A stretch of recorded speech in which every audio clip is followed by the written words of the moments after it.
When my sister, Rachel, told me she had to fly out to Oregon for a sudden work crisis, I didn't think twice about agreeing to check in on her fiancé, Ryan. They'd been engaged for almost a year, and their wedding was only 3 months away. Ryan was kind, loyal, and deeply in love with her. I had no reason to think that this simple favor would turn into something that would change the way I viewed compassion, forgiveness, and family. I was Emily, the younger sister, always dependable, the one people called when things got hard.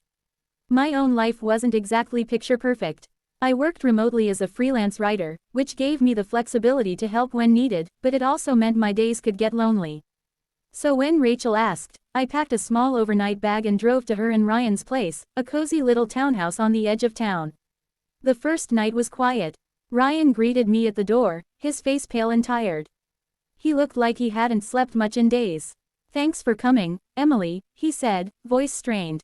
"It's just been a lot lately." I smiled softly. "Don't worry about it. I'm just here to help out while Rachel's gone. You focus on resting." But as the hours passed, I began to realize Ryan wasn't just tired, he was barely holding it together.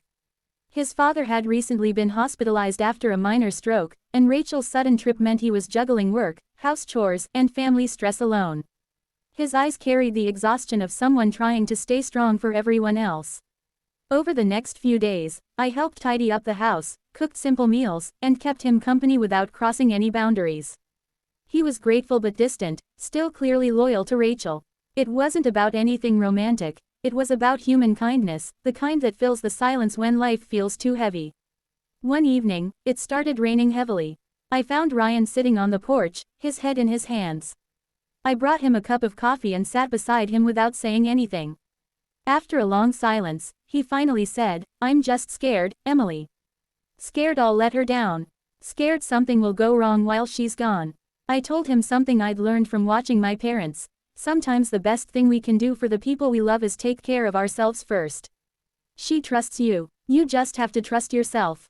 He nodded, his eyes glistening. "Rachel always said you were the calm one," he said with a small laugh. That night, for the first time, the house didn't feel heavy. We watched a movie together, laughing quietly at the corny jokes. It felt normal, like two people helping each other through a storm. Days turned into a week. Ryan began to regain his rhythm. He cooked breakfast one morning, proudly presenting his first attempt at pancakes. They were burnt on one side, but we both laughed about it. The laughter brought life back into the house, and I could almost hear Rachel's voice teasing us both.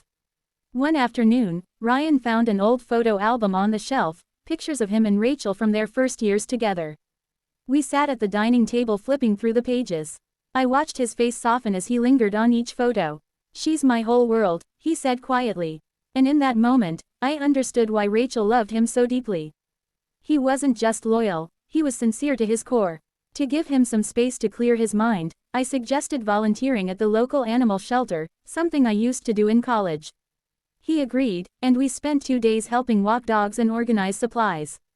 It was lighthearted, refreshing, and gave us both something meaningful to do. The staff there welcomed us warmly, and for a while, it felt like life was simple again. Then, after nearly 2 weeks, Rachel called.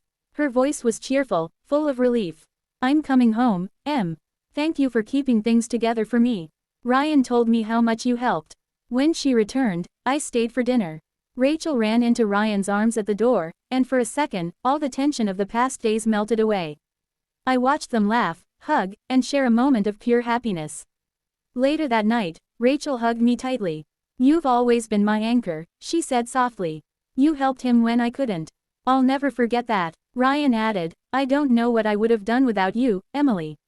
You reminded me what real support looks like." In that moment, I realized the true meaning of love wasn't limited to romance, it was compassion, patience, and the quiet strength to lift others when they're falling apart. The experience changed me. I went back home with a heart full of gratitude. It reminded me how sometimes, when life throws storms our way, we find our greatest growth not in grand gestures but in quiet acts of kindness. A few months later, I stood beside Rachel as her maid of honor, watching her and Ryan exchange vows under a canopy of autumn leaves. They looked radiant, and when Ryan's voice cracked slightly during his vows, he looked at me for a brief second, a silent thank you that said everything words couldn't. After the ceremony, Rachel and I danced barefoot on the grass, laughing like we used to as kids. You're next, she teased. I smiled, shaking my head. Maybe someday, but for now, I was content knowing that when my sister needed me most, I was there. Because that's what family does.